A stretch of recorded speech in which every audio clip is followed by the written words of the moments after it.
Hey there everyone, it's Friday night, coming up before the weekend. Baseball season is really starting to get into full swing. I was talking to someone today who's not really that much into sports betting, but they do like the daily aspect of, running through 15 possible games and picking some big games on the day based on all the numbers. There's a puzzle aspect to this. We're trying to figure out the secret formula of what is most predictive of the amount of runs in the game and who might win the game based on pitchers and players and bullpens and how a team is playing. We're throwing all those things together. So what do you do if you get a hold of this or you want to update it? I'm going to go through the process of how you go game by game and also how we do our own form of regression analysis or backfitting, or essentially trying to retroactively predict what happened based on knowing what happened. And we're going to go into a little of that in some of the games tonight. So we're here Friday night, and it is, it's like almost 9 o'clock actually on the East Coast. And some of these games have been going on for 2 hours about, right? So we're going to see what the scores are and what's happening. And also, there are lineups that actually happened today. Not the expected lineups, but the actual lineups. And the actual lineups are here. It looks like they are all confirmed for the day, which means we just have to copy this information and paste it right here, the match destination formatting text one. And it'll just paste in one column in that column L there. And then you refresh this pivot table. This thing's a pivot table. You right click and you refresh anytime you're inside of it, and that's going to refresh this thing. Now, I'm just checking to see if there are any errors. For example, this McDonald guy is on Oakland is apparently a new player. And I'm going to add him in here because if they show up as an error on that sheet, then let's find him wherever the Oakland game is. There it is. McDonald is right here. This is Mickey McDonald. Wow. He's like Mickey Mouse and Ronald McDonald all rolled into one 26-year-old outfielder. Good for him. So he's now in here, and he probably doesn't have any batter stats yet. He's going to show up as a 0. So let's see, are there any more errors? No. I was looking for the red error in this order column. I was going to, or match check. One of them has a pink whatever. So then you go into the batting order pivot sheet, and you refresh. And you can see we actually have a lot of holes. These are players that are missing or players that don't have any stats yet. I'm not going to bore you and show you how to update this, but basically, you'd want to see who's hitting number 1 for Pittsburgh, and do we have them, or did they just not play anything yet? And so that's Alford, and Anthony Alford did not play at all this year, and he played last year for Pittsburgh, so we probably have him on the right team, and we don't have to do anything. Alford. Oh, actually, we don't have him. So we're going to add him. I think we don't have him. He'll show up in pink if he's a duplicate. He is a duplicate. All right, I typed him in wrong. A-L-F. Alf. There he is. He's already there. He just doesn't have any batter stats at all for the year. So this is okay. And pretty much anybody that's a blank here is probably under that scenario. So I'm not going to worry about it and waste any more time in the video, because basically you're ready to look at a new and improved matchup sheet, with the exception of what probably was a rainout here. It was a rainout. So this game goes away. So I'm going to remove this game by all of a sudden just typing 7 right here. That's game number 7 now instead of game 6, because it was after game 5. And then we're going to get rid of this last game that's no longer a game. And we're going to make everybody a 22 pitcher to start here, if we can, which we can't, because this guy only pitched last year, I guess. And now we are ready. Alright? So now we've just updated the file, and here's what we have. Except we're not ready, because it's a complicated part of the year right now. It's an early part of the season, and so the pitching stats that we have for people are really, really, really low. Like, Verlander's already got 13 innings pitched. Interesting. But other, really low numbers here. So what you almost want to do is you want to say, well, what would last year's stats, a full season worth, have resulted in? And then you realize you can't do that for everybody, because Some people, you have to go further back. Yeah, Verlander, you have to go back to like 2018. But you really want to use his 2022 stats because you haven't. That's good to use his 2022 because you have something. And Nick Martinez, I don't know. We'll go with 2022 for him and this guy because we don't have any 2021 stats for them. Well, oh yeah, this guy too. Sam Long was a no. And I don't know about Hunter Green. See, it's tough. You want to have everybody be a 2022. That's what you're going for eventually.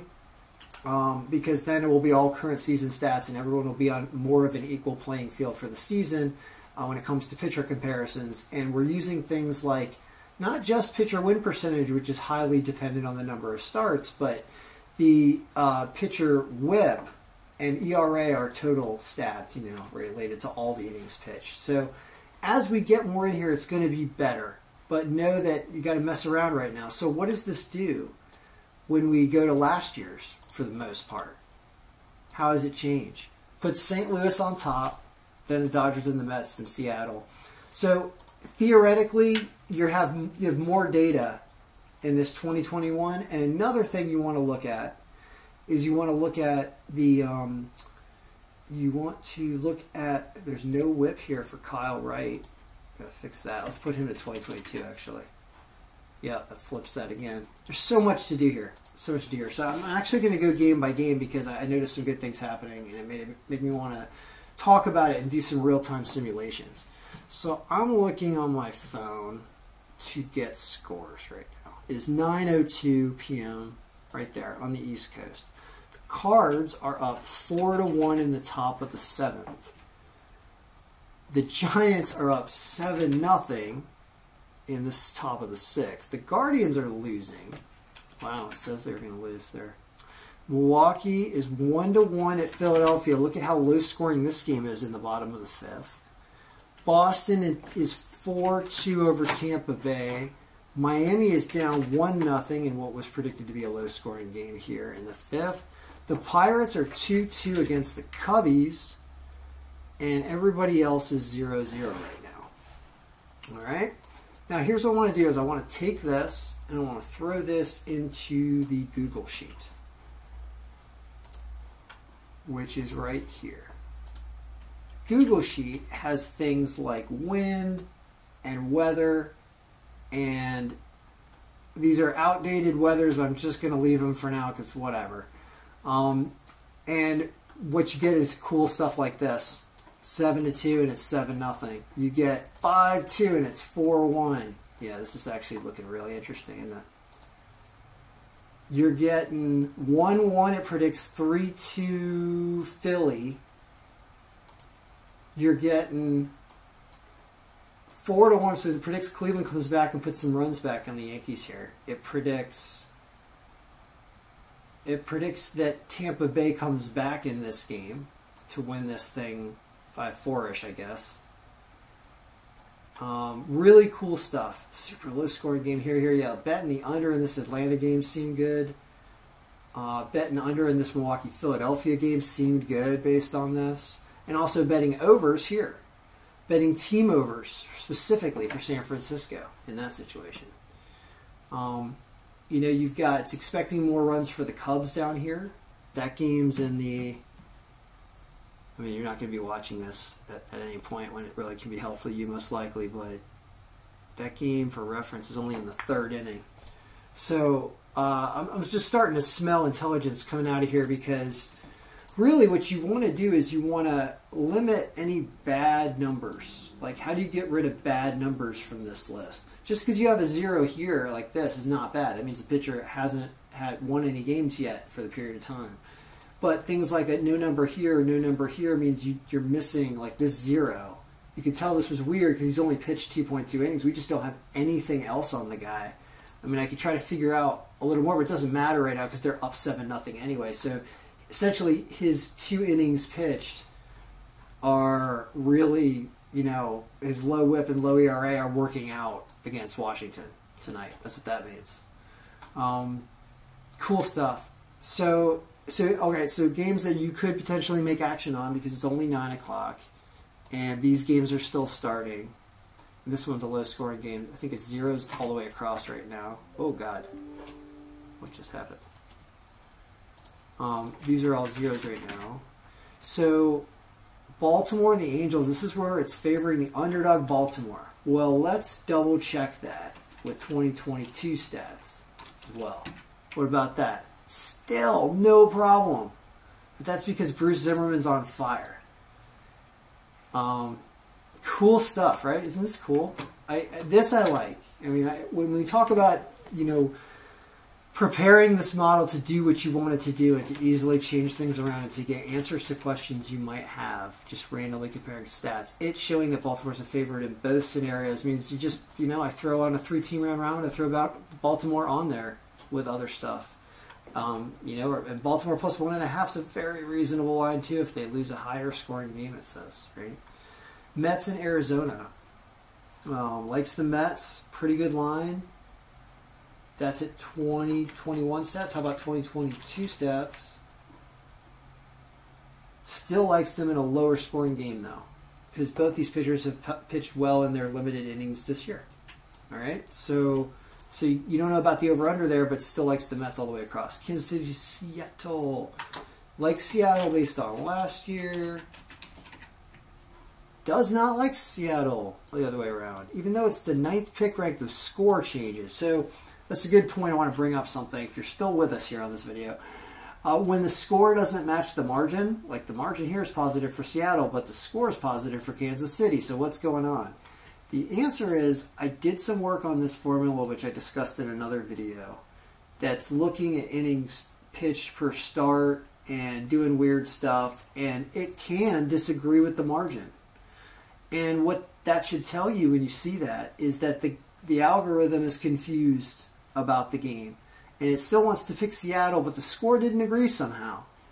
And in the previous year scenario, the score agrees with a much higher margin in 2021 because Flexen pitched really well last year. But how about just Flexen's this year's stats, right? They still win, but it's Keller's stats from this year that are fabulous, pretty much, yeah. And even though he lost, he still pitched really well so far this year, which switches this around. So you can really do that analysis to figure out what is happening based on the types of outcomes that a game can go through. That's how the model works so well, is it's predicting types of outcomes that might happen based on a very important player in the game, such as the starting pitcher, does something he normally does or does something he did last year, right? Dodgers versus San Diego. Likes Dodgers in the 2021 version. You have to use 2021 stats for Julio. No, you could use 22 for Julio Urias. It still likes them 4-3 instead of 5-3. Or you can't. Why can't you do Nick Martinez? So we don't have Nick Martinez stats from last year. Yeah, we do. And it's from 2017. Wow. Why? Why? Well, that's what we have for him. And that's even worse. That's even more Dodgers if you use that one instead of this season's okay. No, it's not really that good. Yeah, Dodgers have an advantage here, and so the Dodgers across looks good. Then you have Texas and Oakland. There will probably be more runs in this game than fans in the stands based on what you're hearing out of Oakland. If you do 2022, 2022, you can't. Glenn Otto can only be last year. So what if Adam Euler cannot be last year, but he can be AAA? It's even worse. Wow, because he has pretty good AAA numbers. So it's Oakland all across here in a high. Oh, but here he is, 13 in the majors in 4 innings. Who did he play? And Glenn Otto has nothing for this. No, has nothing for this year, right? So Texas not a good team though. Also, so anything an underdog line against Texas, scoring runs against. I mean, look at the ERAs here. This is hilarious. No wonder it's saying 13, 14 runs, right? 13.1 runs. So that's the breakdown of how you really do analysis. Like if you're going to make picks on what I just said, you take Baltimore, you take the Mets, you don't know what to do here, you take the Dodgers and you take Oakland. See, there's 4 in there, if you read that correctly. And what about this Toronto-Houston game, which is going on right now? This Toronto-Houston game, you do 2022. It's a lower scoring game with Houston winning. Verlander was like 2018 or something. 2019? Yeah. He was 2019. He wins that game 5-3 if you do that. So the game gets higher scoring if you don't look at this year's numbers. So you don't know what to do over underwise in that game, but it did favor Houston in both scenarios, correct? Yeah. So, but they're at -170. Lots to think about. All right, so that's the baseball review in the real in-depth way of how you can. I mean, if you are going to handicap hardcore and sit there and there's live betting options, I mean, I understand how you can spend a night. I can't do this every day for everyone because as you can see, for me to do this appropriately and accurately, I got to get you guys updated lineups right before betting time happens. I am not available. I'm out playing hockey. I'm taking shots on roller hockey nets and stuff because the weather's nice. I'm not available. So you have to do it yourself, but you can do it yourself. It's just an extensive process, but it's probably worth it if you're really going to focus on it and make a stab at it. All right, good luck, everybody. May all your Baltimore's, Mets's, and Dodgers and Oakland's win tonight, and Houston. Sure, why not too? Good luck.